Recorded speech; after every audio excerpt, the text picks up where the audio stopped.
Jadi kalau teman-teman lihat ada orang yang tiba-tiba lapor, terus kok laporannya di stop, ya bukan karena laporan di stop teman-teman. Tapi yang terjadi adalah ketika mereka lapor polisi, dipanggil lah si investasi bodong itu. Kalau dia belum bersiap untuk kabur, dia akan sogok ke oknum polisi. Dia akan sogok, kasih duit. Para penjahat ini akan mengajukan PK agar mereka bisa lepas teman-teman, ya kan?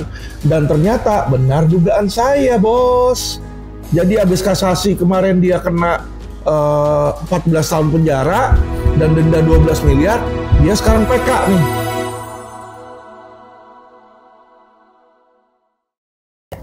Halo, selamat pagi teman-teman. Kembali dengan saya Alvin Lim di Quotient TV. Teman-teman, hari ini saya mau membawakan sebuah topik ya, di mana berjudul Bos Investasi Bodong Fight Back. Ya. Jadi seperti kita tahu teman-teman ya, bahwa investasi bodong itu sejak LQ mengambil alih, prosesnya jalan teman-teman ya. Jadi buat feedback saja, buat teman-teman yang nggak tahu, sekitar tahun 2020 itu banyak investasi bodong itu jatuh teman-teman ya. Jadi pembayaran stop. Salah satu contohnya dan yang terbesar adalah Indosuria teman-teman ya. Selain Indosuria ya banyaklah perusahaan-perusahaan lain seperti Jiwasraya, Wana Arta, ya Kresna dan lain-lain itu banyak yang jatuh teman-teman ya. Mereka tidak bisa membayar klien mereka. Ada yang menyicil, tapi ada juga yang akhirnya jatuh ke pidana, ada juga yang pilot di PKPU-kan. Dalam kasus Indosuria, ini adalah pidana murni teman-teman yang terjadi ya. Memang owner dan bisnisnya itu dibuat khusus untuk menjaring uang-uang masyarakat dan dibawa kabur di situ teman-teman ya. Nah, sebelum saya tangani, kasus ini mandek teman-teman ya. Dan seperti kita tahu, Indosuria itu ketika mandek, ya banyak orang menduga karena masuk angin lah aparat penegak hukumnya. Ya.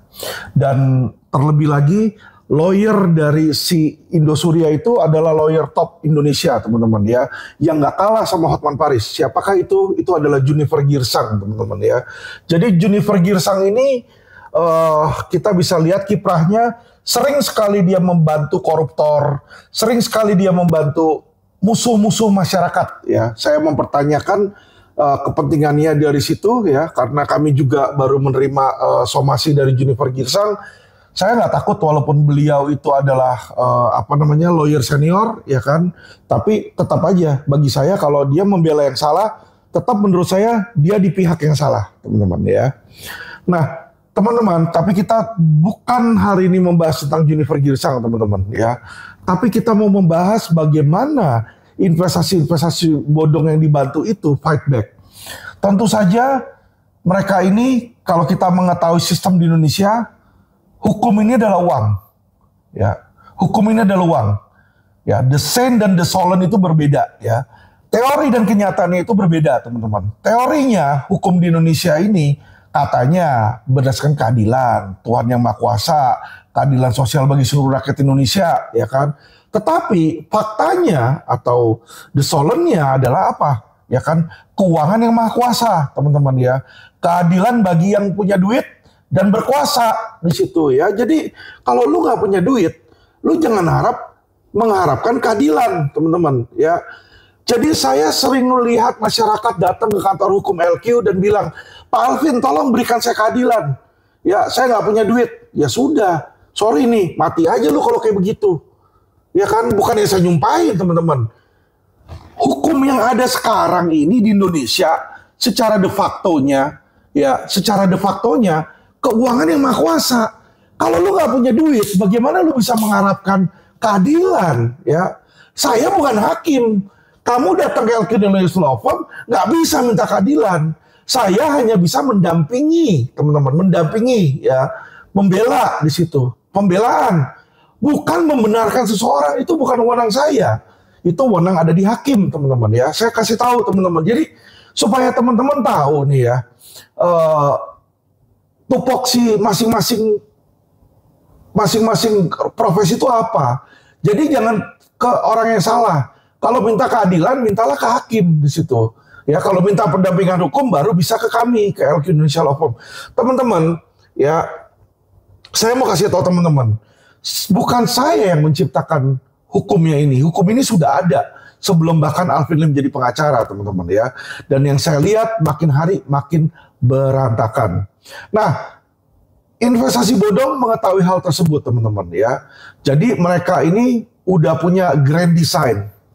Jadi kalau orang mau bobol uang itu dia udah punya grand design. Ambil contoh Net89 misalnya ya. Dia sudah punya target misalnya bobol 17 triliun. Kalau dia dapat 17 triliun, dia pakai 1 triliun buat sogok. Ya kan?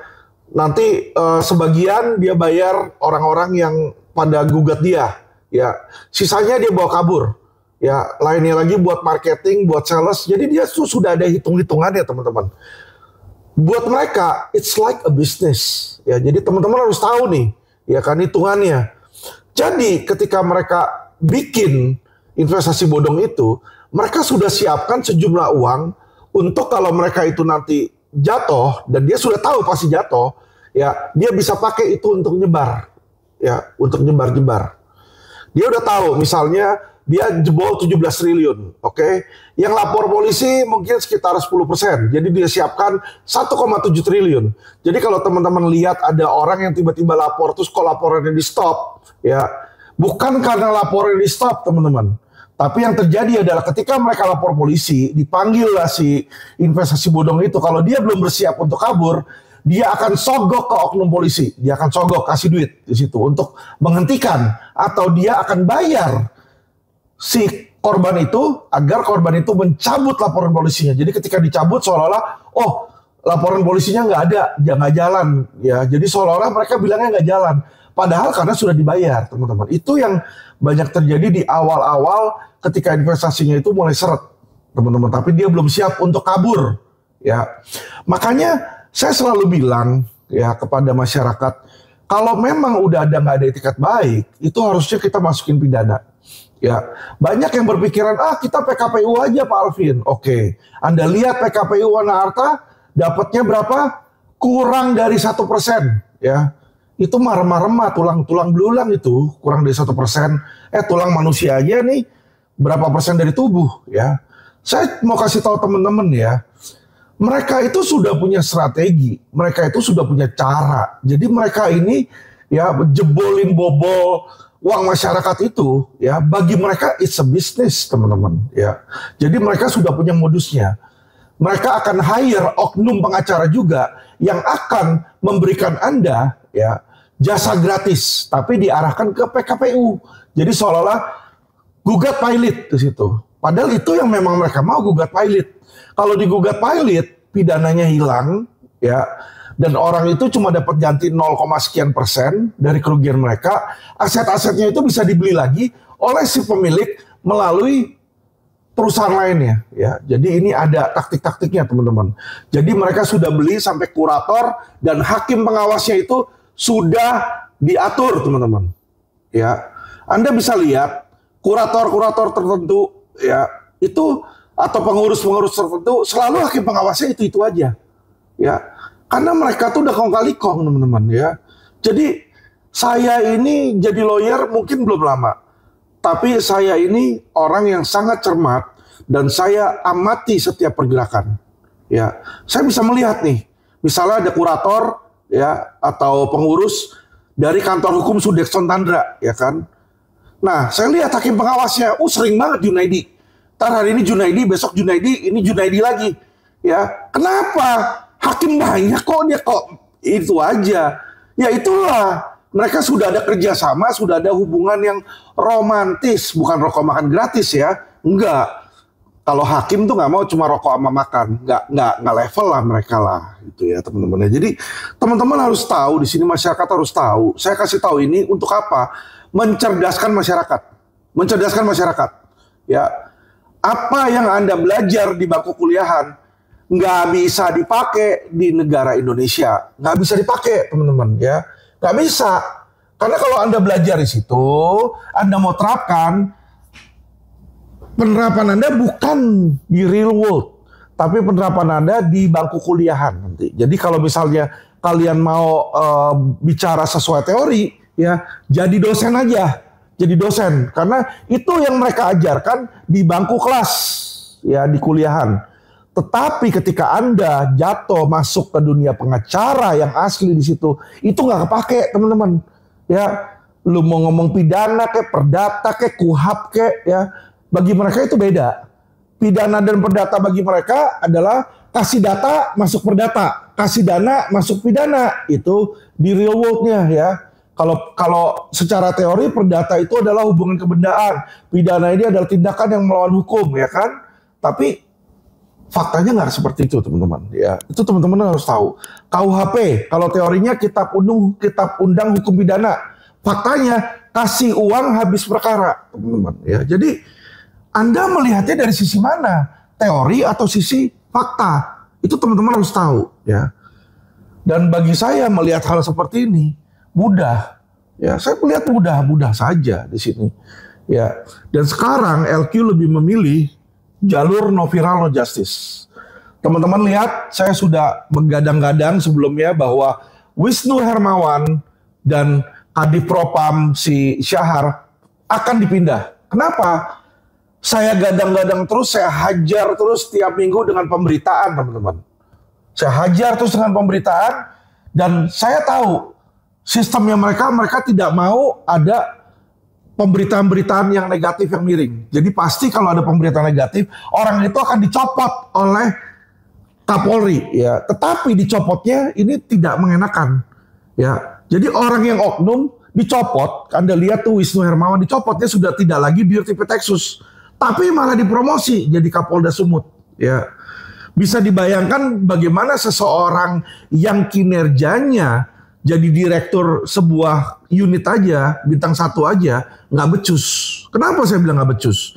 Itu investasi bodong banyak yang kabur. Aset-aset sitannya banyak yang hilang, teman-teman. Sampai detik ini, Indosuria belum dibayar. Ya, 2 triliun sudah disita, sudah ada di kejaksaan di situ, ya, di pengadilan sudah ada putusannya, tapi sampai sekarang oleh kejaksaan belum dibagikan, belum dieksekusi.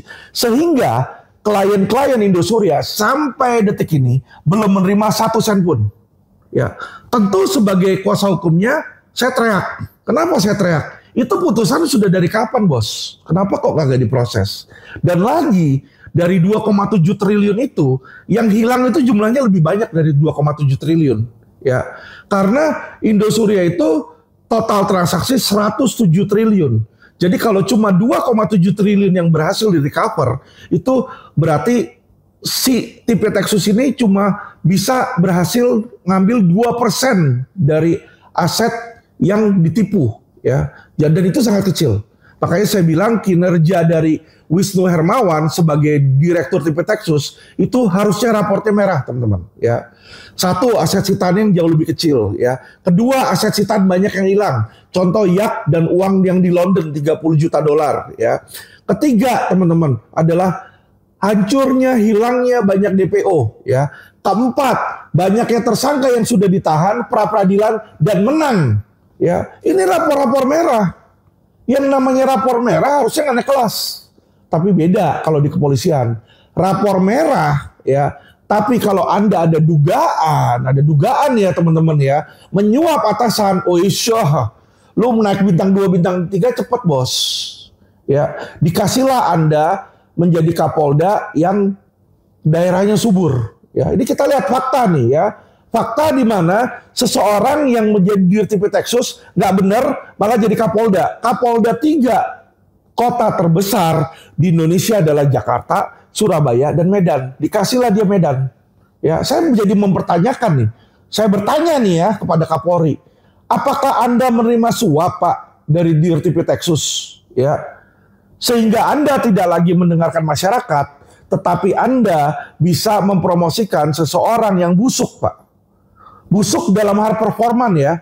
Saya bicara sebagai kuasa hukum korban Indosuria yang tidak merasa puas dengan perbuatan, perlakuan, dan prestasi oknum Polri tersebut, Pak. Ya. Dan jangan bilang saya tidak mengadukan dan saya berniat menjelek-jelekan, tidak. Saya sudah mengadukan ini ke ya, ke Kadif Propam, ke Kapolri, ke Kompolnas, dan terakhir ke Presiden. Ya, yang saya bingung dari Kadif Propam ini tidak berani menindaklanjutin. Terus gunanya mereka sebagai profesi dan pengaman itu apa? Dan saya komplainin juga ini ke Kapolri. Saya WA Kapolri, Bapak masih ingat kan ada WA saya Pak? Ya kan, Anda menjawab, Pak Alvin silakan temui Kabar Eskrim sama Kadif Propam. Kabar Eskrim saya udah temuin, digelar perkara 2 kasus tersebut. Tetapi oknumnya saya minta untuk diproses disiplin. Karena menurut saya mereka ada bukti awal mereka melakukan kesalahan. Pertanyaan saya adalah kenapa Polri tidak berani menghukum, mendisiplinkan polisi lainnya? Ya, Anda lihat Kadif Propam bintang 2. Sekarang si Wisnu yang bintang 1 tadinya bintang 1, sekarang jadi bintang 2. Apa berani bintang 2 mengadili bintang 2? Itu kan mustahil, Pak. Ya. Takut dia pasti, apalagi ini Kapolda, ya. Nanti kalau jadinya kayak Firly Bahuri gimana? Dia dipindah ke tempat lain, dia jadi Kapolda, dia malah sikat si ini, ya kan? Nah, inilah yang saya melihat ya. Makanya saya bilang nggak ada jeruk makan jeruk. Dan ini terbukti dengan fakta yang saya ajukan, yaitu saya sudah mengajukan banyak laporan propam, kurang lebih 20 Pak. Dan tidak ada satupun kalian berani proses. Harusnya kalian proses dong. Minimal si pengadu itu diperiksa. Ya. Jadi saya melihat bagaimana sudah rusaknya institusi Polri ya. Nah, bos investasi bodong ini menggunakan rusaknya institusi Polri. Anda tahu ya, ketika ya saya kasih tahu teman-teman ya, ketika bos investasi bodong diperiksa di Tipitexus menggelar karpet merah, Pak. Menggelar karpet merah. Anda lihat pas press release ya, sebelumnya ada penjahat uang palsu itu diborgol. Pakai jaket, pakai jas oranye di situ. Tapi ketika bos Indosuria ya di press release tidak diborgol dan nggak pakai jaket. Habis itu baru klien-klien pada komplain, korban-korban pada komplain, baru berikutnya seperti itu. Dan saya lihat mereka mendapatkan pelayanan bintang 5 ya. Jadi sangat berbeda bagaimana dia memperlakukan penjahat Indosuria dengan penjahat Sakatatal ya. Yang ini gak punya duit Sakatatal, Indosuria punya duit. Anda tahu ketika Indosuria ke situ, wah, Bapak udah makan, dikasih makan, silakan duduk Pak. Ngomongnya juga sopan banget di situ ya. Dan yang ada nanti lawyernya bagi-bagi duit tuh di ruangan situ ya. Kita lihat, kita tahu, kita lawyer, kita di situ ya kan. Bahkan ya si penjahat itu bisa nyamperin salah satu klien saya dan mengancam klien saya di depan penyidik ya kan. Kamu jangan ngomong-ngomong begini ya, nanti kamu bisa saya penjarakan, saya bisa lawan kamu lagi, saya bisa mencemarkan nama baik kamu. Dia udah ditangkap masih galakan dia bos dibanding korban. Beda sama Sakatatal. Sakatatal mau ngomong satu patah geblok, ngomong satu patah geblok ya kan, diinjek-injek kan. Kamu lihat ya, bukan saya ngomong ya, Sakatatal itu memberikan pengakuan di videonya uyak-uyak. Bahkan Sakatatal disuruh minum air kencing oleh siapa? Oknum polisi. Berbeda sekali perlakuan polisi terhadap penjahat. Kalau penjahat keras teri, diinjek-injek lu, ya. Kalau penjahat yang punya duit, woi, seluruh aja bos di situ, ya kan. Kalau perlu pakai ruang direkturnya, lu boleh pakai di situ, ya. Saya ada yang melihat seperti itu. Ya, penjahat dikasihnya bukan duduk di ruangan penyidik, di ruangan direktur, Pak. Datang di situ, duduk nyantai, ya kan. Bisa ngobrol-ngobrol di situ, bisa bawa teman-temannya, bisa diskusi bisnis dia di situ, ya. Itu yang kita melihat bagaimana, makanya kenapa saya bilang oknum Polri, sekali lagi saya garis bawahi, oknum Polri itu menjadi anjingnya penjahat, Pak. Ya. Dan hebatnya investasi bodong itu, ya kan, mereka itu Indosuria bisa lepas 2 kali. Pertama kali di kepolisian mereka lepas di situ dengan alasan habis masa penahanan, ya kan. Ketika itu saya teriak-teriak, Presiden Jokowi akhirnya mendengar, terima kasih Bapak Presiden Jokowi, ya kan. Dia bilang bahwa ini harus dibasmi, ya kan. Akhirnya baru tuh kabar reskrim dan si Wisnu pakai saya punya LP yang kedua untuk menangkap si Henry Surya lagi. Masuk dia untuk kedua kali ditahan lagi, ya. Dan di pengadilan negeri lepas lagi teman-teman, ya. Dan kita dengar Mahfud sendiri ngomong, ini kalau kayak begitu putusan pengadilan kita hargai tapi tidak perlu kita lakukan, tidak perlu dihormati katanya. Mati gak lu? Menko Polhukam bilang jangan menghormati putusan pengadilan. Ya toh, pengadilan negeri ketika dia lepas di situ. Akhirnya dia bilang, "Wah, pemerintah nggak boleh kalah melawan penjahat." Saya dengar sendiri pejabat pemerintah Menko Polhukam bilang, "Pemerintah tidak boleh kalah melawan penjahat." Akhirnya apa, teman-teman? Ya kan? Akhirnya di kasasi ini dijeblosin 18 tahun penjara karena masyarakat sudah pada marah, teman-teman, ya, sudah terjadi kericuhan. Teman-teman tahu taktik mereka berikutnya? Mereka bukannya diem, teman-teman. Alvin Lim sudah tahu taktik mereka. Gua nggak bisa dikadalin, ya. Gua buaya, gua nggak bisa dikadalin, ya kan. Kalau dia mau buayain gua udah bukan buaya, gua dinosaurus, ya. Jadi buaya cicak lawan buaya, buayanya polisi, ya polisi nggak bisa buayain gua, ya polisi nggak bisa buayain gua. Gua udah masuk ke penjara dari A sampai Z, gua udah tahu, ngerti nggak? Gua ini bukan cuma pelaku, tapi saya juga korban dari kriminalisasi. Saya tahu semua taktik-taktik mereka. Jadi apa yang mereka lakukan? Mereka tunggu situasi silent, teman-teman. Lalu apa yang mereka lakukan? Mereka akan fight back.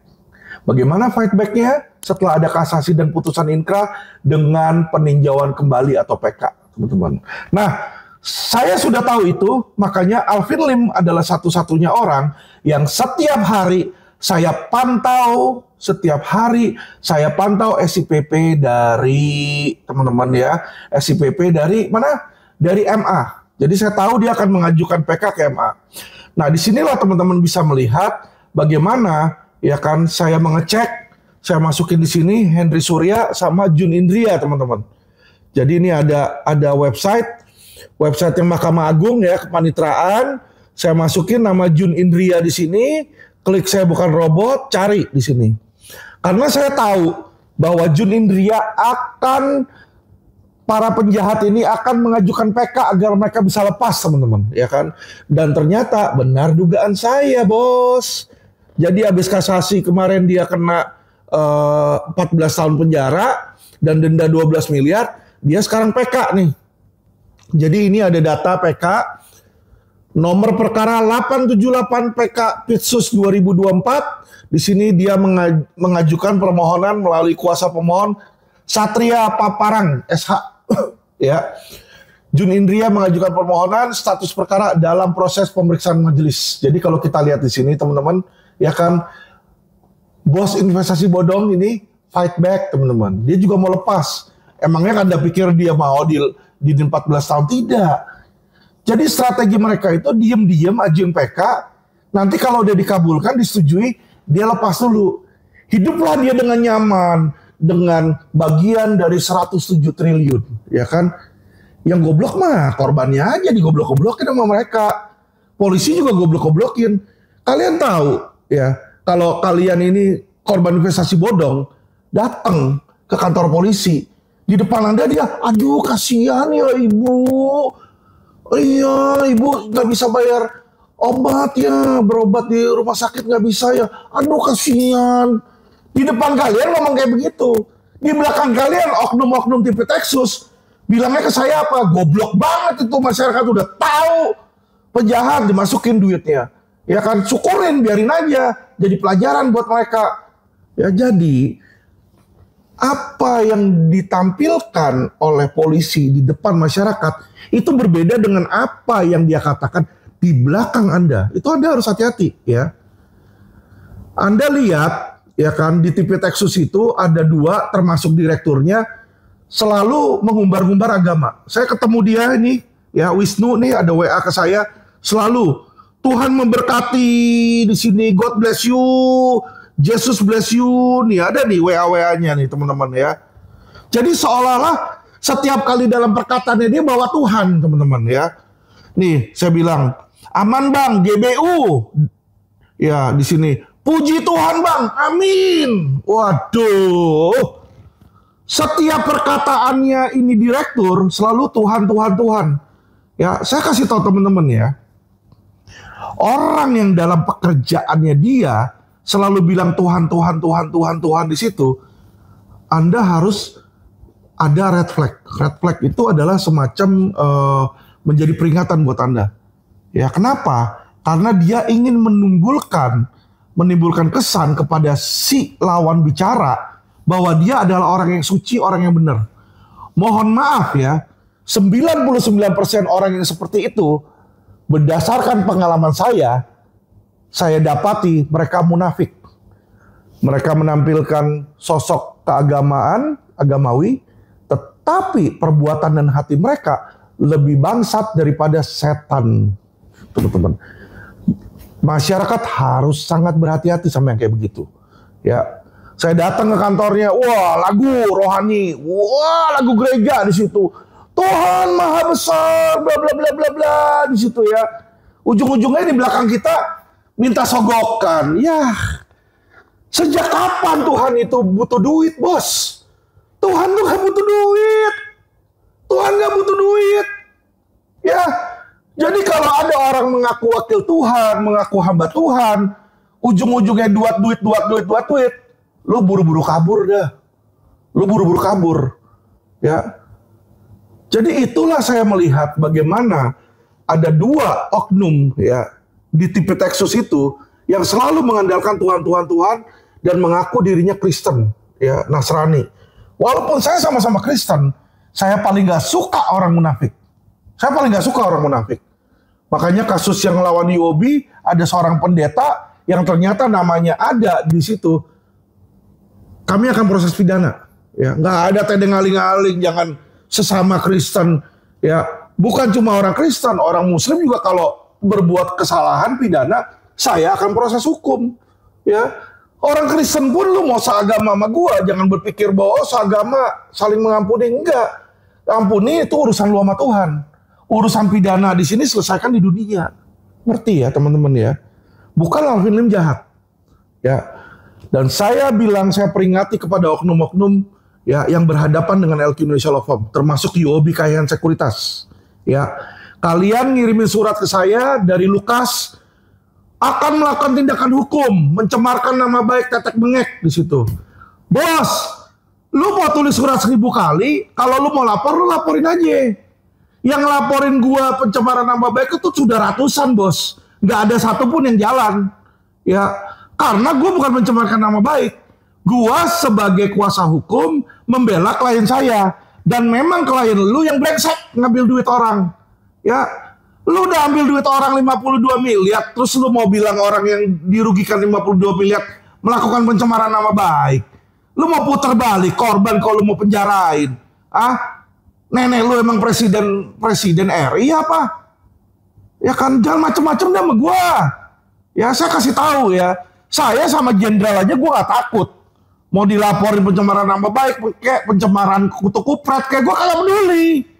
Ya apalagi lu oknum-oknum penjahat investasi bodong. Ya, gua kasih tahu nih, Indosuria aja tiap hari gua periksa, gua cek di website. Ya, gua cek. Lu jadi oknum, jadi penjahat, berhadapan sama gua sama LQ, sampai mati juga gua kejar lo.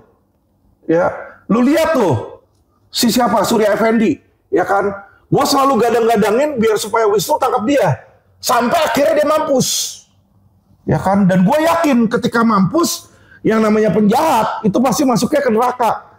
Lu bawa nggak itu duit 107 triliun? Kagak lu bawa, bos. Ya, nama lu jelek. Lu mampus di situ disumpahin orang, dikutuk sama para korban lu, ya kan? Itu yang gue mau buat, ya.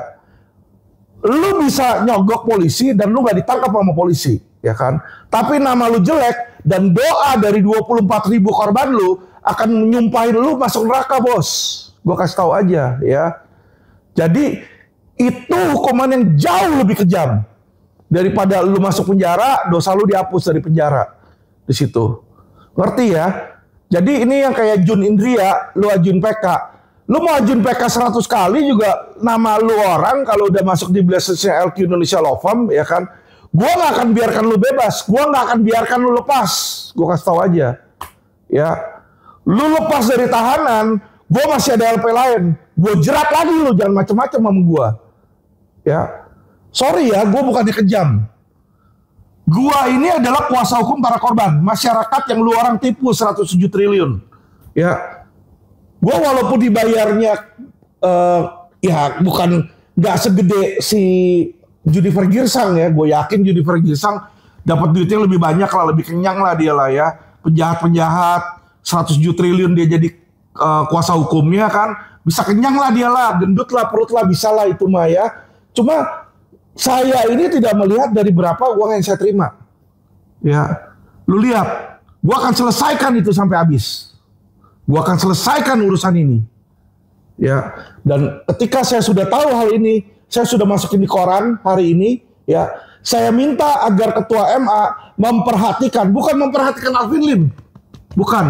Gua ini kayak watchdog-nya aja, mengawasi, ya. Saya minta ketua MA ini memperhatikan masyarakat Indonesia, 24.000 korban masyarakat Indonesia. Untuk apa? Untuk memperhatikan bahwa dari mereka ini sudah banyak yang meninggal dunia. Uang mereka ditipu. Banyak mereka yang sakit, tidak mampu membayar tagihan karena ditipu investasi bodong. Ya, saya berharap agar ketua MA, agar majelis yang mengawasi kasus ini untuk tidak bermain-main. Saya kasih tahu teman-teman satu kejanggalan, teman-teman ya. Ini ketika saya masukin Jun Indria, keluar ini perkara 878. Tapi sengaja oleh MA ya, data hakimnya ini tidak bisa dilihat. Ya, jadi ini ada kong kali kong dalam hal information manajemennya. Ini kalau kita lihat lihat detail, biasanya ini keluar nama hakim, nama panitranya keluar. Kalau kita klik lihat detail di sini ya, teman-teman ya. Tapi di sini saya sudah coba. Saya klik lihat detail, yang muncul adalah ya tadi yang muncul tidak ada data, teman-teman ya di situ. Nah, kita butuh melihat di sini untuk supaya tahu. Nah, seperti yang saya duga, teman-teman ya. Di sini udah kelihatan ketua majelisnya adalah Dr. Haji Sunarto. Sunarto ini adalah wakil ketua MA ya. Beliau ini yang bilang mengakui bahwa ada mafia hukum di MA, tapi beliau tidak bisa menghilangkan, ya, membersihkan, membasmi di sini. Dan kita lihat ada Yohanes Priyana, Dr. Prim Haryadi, ya, panitera penggantinya Yunindro Fuji Arianto. Jadi kita minta kepada para hakim ini ya, kepada majelis hakim ini untuk menolak PK dari Jun Indria, ya. Kami minta tolong dengan sangat agar jangan Hakim Sunarto ini mengambil uang haram, uang darah, ya. Jangan Anda makan uang darah ini, Pak Haji Sunarto, ya. Saya pastikan kalau Bapak Haji mengambil uang haram ini, hidup Anda akan dikutuk 7 turunan. Karena 24.000 orang akan mendoakan Anda, ya. Kalau Anda tidak memberikan keadilan bagi mereka, 24.000 orang akan mendoakan dan mengutuk Anda, Pak. Ya, dan Anda tidak mau itu. Saya bilang, ya, lewati yang ini, Pak. Lewatin yang ini. Lu mau ambil suap yang lain gak apa-apa. Suap dari Indosuria jangan lu ambil. Ya, saya bilangin. Ya, jadi kalau Anda ambil ini pun, Anda berada dalam posisi yang melawan dan menjadi musuh masyarakat, Pak. Ya, saya pastikan, Pak, Anda tidak mau menjadi musuh masyarakat. Ya, jadi teman-teman bisa melihat perbedaan LQ Indonesia Law Firm sama lawyer abal-abal di luar sana. Lawyer abal-abal habis ambil duit lo, dia kabur, bos.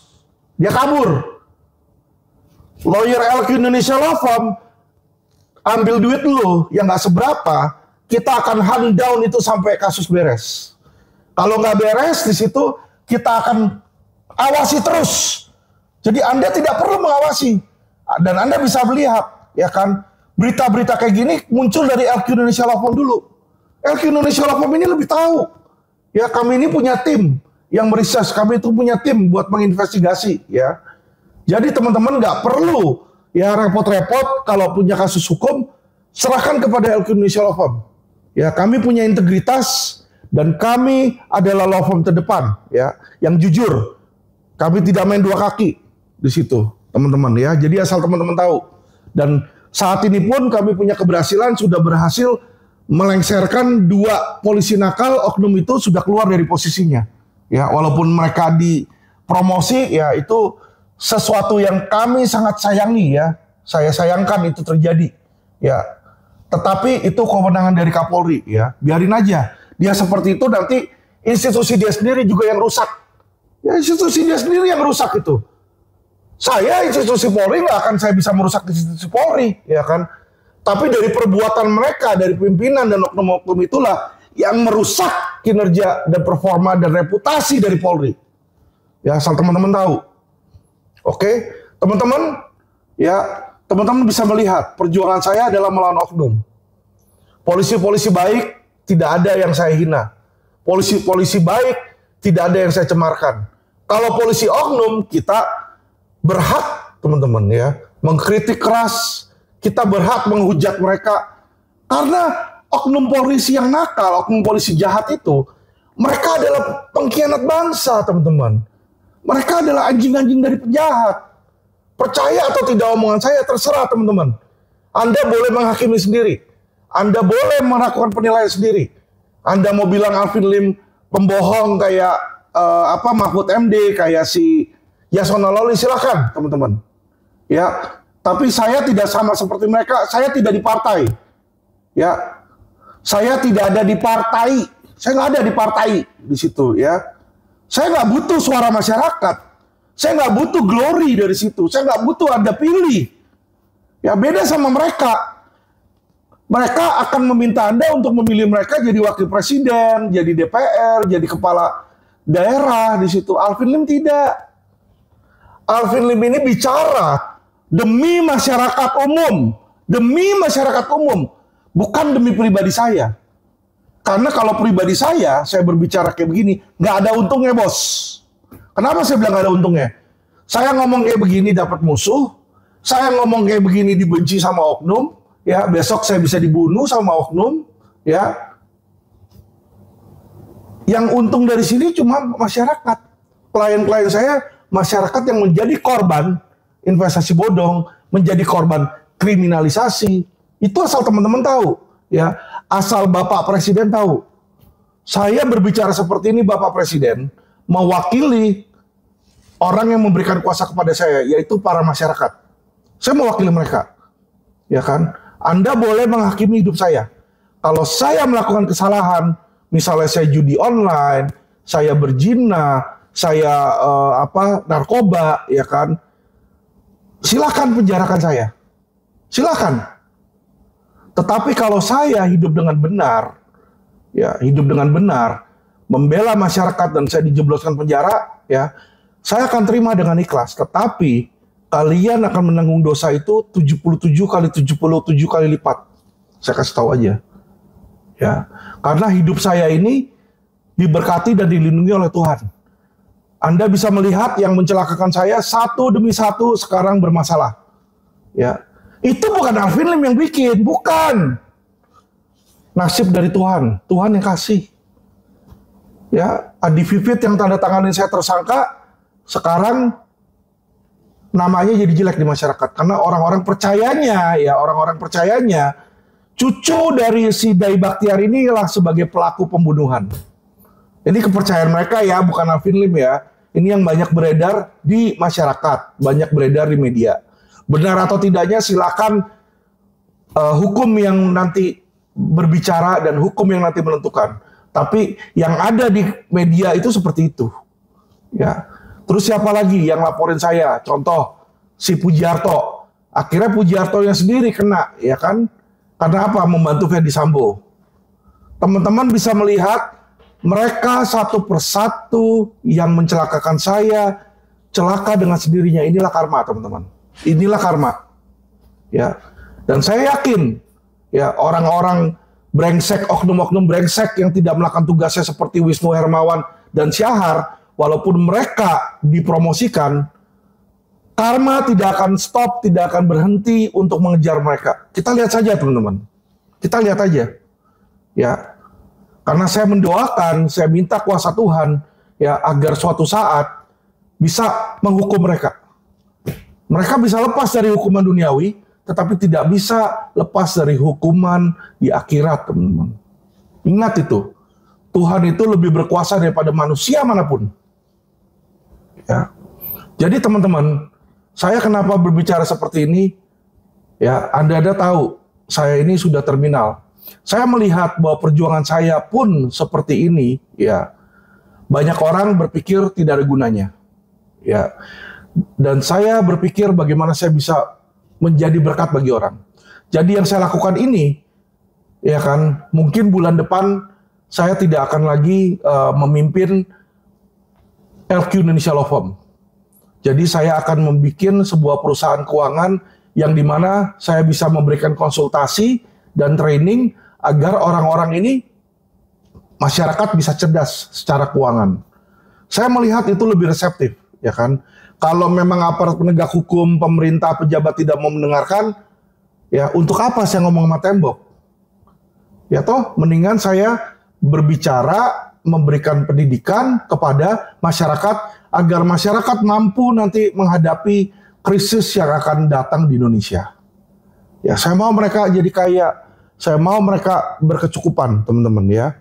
Saya mau menjadi berkat buat mereka. Kalau saya nggak bisa menjadi berkat dalam bidang hukum, saya mau jadi berkat dalam bidang keuangan. Ya, dan ketika saya menjadi dalam bidang keuangan, maka saya bisa mengajarin orang-orang untuk cari duit, situ teman-teman ya. Jadi saya berpikir di masa sisa hidup saya, lebih baik saya berprestasi di bidang keuangan. Karena di bidang hukum, saya sudah cukup banyak musuh, dan saya sudah cukup banyak orang itu tidak mau kehadiran saya di situ ya. Dan saya pun juga capek lama-lama kalau saya teriak, tapi tidak ada perubahan. Biarkan saja, saya mau lihat, kalau saya biarin, ya kan, Anda akan lihat, apakah institusi kepolisian menjadi lebih baik? Apakah negara ini akan menjadi lebih baik? Ya kan? Saya bahkan melihat kalau ini dibiarkan terus-menerus, Indonesia akan revolusi dan Indonesia akan krisis, teman-teman. Indonesia akan krisis dan Indonesia akan revolusi. Ya kan? Dan apa yang dinubuatkan oleh Bapak Presiden kita Soekarno akan terjadi. Yaitu musuh kita ke depannya bukanlah melawan penjajah asing, tetapi melawan saudara sendiri sebagai penjajah. Ya, itu yang saya berusaha hindari. Ya kan? Saya yakin kita tidak akan terjadi perang saudara apabila hukum itu ditegakkan dengan adil, teman-teman. Ya. Orang itu akan hidup dengan miskin, dia akan bahagia kalau dia hidup dengan miskin dengan adil. Tapi kalau dia menjadi miskin karena ketidakadilan, disitulah mereka akan protes. Ya, jadi teman-teman dan Bapak Presiden yang saya sayangi, ya kan, Alvin Lim mungkin tidak akan lama lagi berbicara di depan masyarakat panjang lebar, karena saya melihat tidak ada gunanya. Saya melihat tidak ada gunanya saya berbicara, tidak ada gunanya saya memperingatkan institusi kepolisian yang saya cintai, institusi kejaksaan, institusi kehakiman, ya. Karena apa? Karena mereka belum mau berubah. Ya, mereka belum mau berubah. Setiap saya ngomong tentang oknum-oknum itu tidak ada yang diproses. Ya, investasi bodong tidak benar-benar dibasmi. Ya, kita lihat investasi bodong. Indosuria, Suito Ayubnya dibuat kabur, ya kan? Sehingga Suito Ayub di luar nih masih bisa membantu orang-orang yang di dalam. Duitnya masih bisa diakses di situ. Ya. Net 89 dikaburkan 2 direktur sama komisarisnya. Ya, dan tersangka-tersangka lainnya, anak buahnya 7 orang itu dibebaskan melalui pra-peradilan. Saham-sahamnya dan aset-asetnya banyak yang hilang. Ya, jadi teman-teman, saya melihat seperti itu, saya melihat tidak ada gunanya.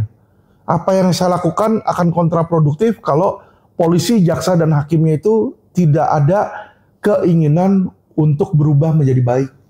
teman-teman. Ya, Alvin Lim nggak bisa merubah mereka. Alvin Lim ini gunanya cuma mengingatkan mereka.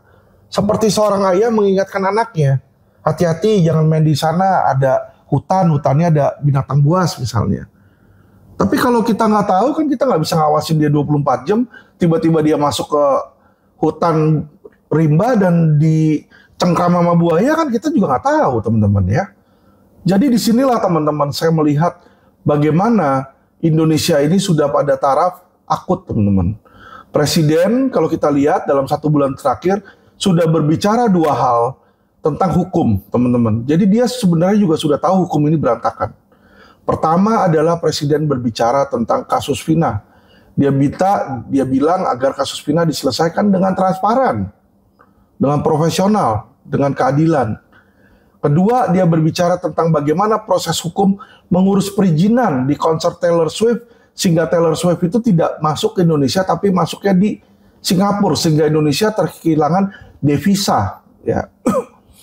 Jadi Bapak Presiden kita yang terhormat saja sudah tahu bahwa hukum di Indonesia buruk dan brengsek itu beliau tahu.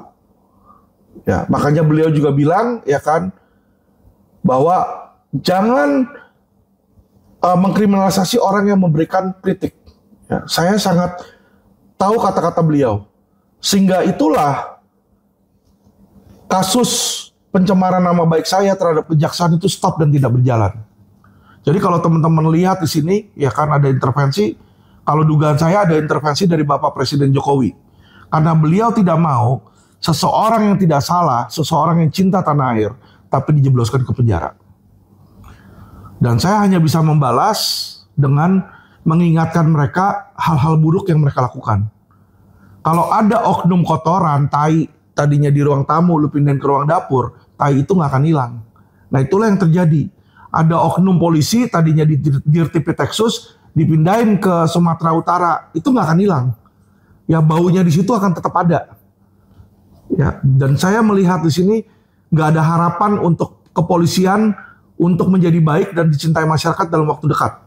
Yang ada mereka seolah-olah dicintai dengan pencitraan 73%. Ya kan, saya berani taruhan potong kuping, kita adakan survei beneran, tidak akan nilainya 73%. Ya, 50% aja juga belum tentu. Ya, saya kasih tahu aja. Nggak mungkin itu 73% puas dengan kepolisian, ya kan? Coba yang mau survei siapa, ya kan? Taruh nama saya di sini, ya toh. Kita lihat bener nggak? Saya sebagai wasitnya. Orang-orang yang kita pilih ini secara random, bisa nggak 73%? Mustahil. Ngerti ya? Anda boleh tidak setuju dengan saya. Kadif Humas, Anda boleh tidak setuju dengan saya. Saya tantang Anda kapanpun kita berdebat. Kalau Anda tidak setuju dengan kata-kata saya dalam podcast ini, ya kan, saya berikan Anda hak jawab. Kapanpun Anda mau, silakan hubungi kami. Saya sangat lebih dari bersedia berdebat dengan Anda di stasiun TV nasional, di podcast Deddy Corbuzier, atau di podcast manapun. Oke? Saya bukan pengecut. Saya berani. Saya berikan bukti-buktinya. Anda tolong jelaskan kepada saya, kepada masyarakat. Ya. Jadi teman-teman, ya kan, selama saya ada, saya tidak akan biarkan oknum-oknum itu hidup dengan nyaman. Ya. Lu sampai ujung dunia, sampai liang kubur lu gua kejar lu. Ngerti nggak? Nama lu pun juga jelek. Ya, jangan macam-macam sama saya di situ. Kalau lu jadi oknum dan lu mencelakakan masyarakat, Anda berhadapan dengan saya. Dan yang seperti ini, ya setiap penjahat, ya LQ Indonesia Law Firm akan kejar terus. Termasuk juga Net 89 yang belum beres, kita kejar terus. Ya. Jadi saya minta kepada kalian, polisi-polisi yang masih baik, saya yakin di Dirtipitexus juga masih ada yang baik. Ya kan, layani masyarakat dengan baik. Ya, kalau Anda benar, ya kan, saya juga nggak akan berkata-kata tentang Anda kok. Anda lihat podcast saya mana pernah ngomong tentang polisi yang benar di situ. Kalau mereka udah benar, mereka udah tahu apa yang mereka lakukan, buat apa saya kritik? Mereka udah pinter. Justru saya mengkritik polisi-polisi yang buruk. oknum-oknum yang brengsek. Itu loh, teman-teman harus tahu.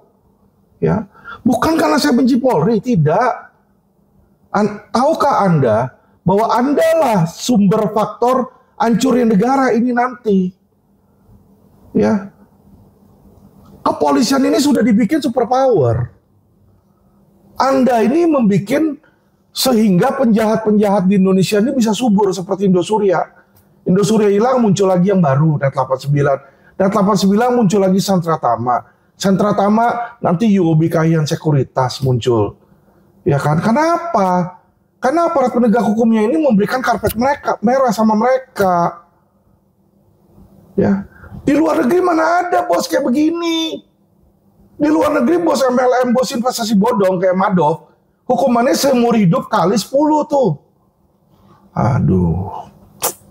Makanya saya melihat Indonesia, kalian koar-koar, ya kan, akan menjadi negara emas nanti. Masa emas. Ya kagak ada masa emas itu. Kalau melihat kayak begini sih saya lihat suram. Kasihan anak cucu saya nanti. Sayanya mungkin udah di liang kubur. Ya. Tapi saat nanti Indonesia hancur di sini, ya kan, Indonesia babak belur, kasihan anak cucu saya. Ya, makanya saya ini berbicara agar supaya Indonesia berubah. Indonesia mau berubah apa enggak, saya nggak peduli. Ya kan, yang penting saya sudah melakukan tugas saya, mengingatkan, mengkritik. Oke? Ingat pesan saya pada Ketua MA dan juga pada Pak Sunarto, ya, tolong tolak peninjauan kembali dari Jun Indria. Tolak itu.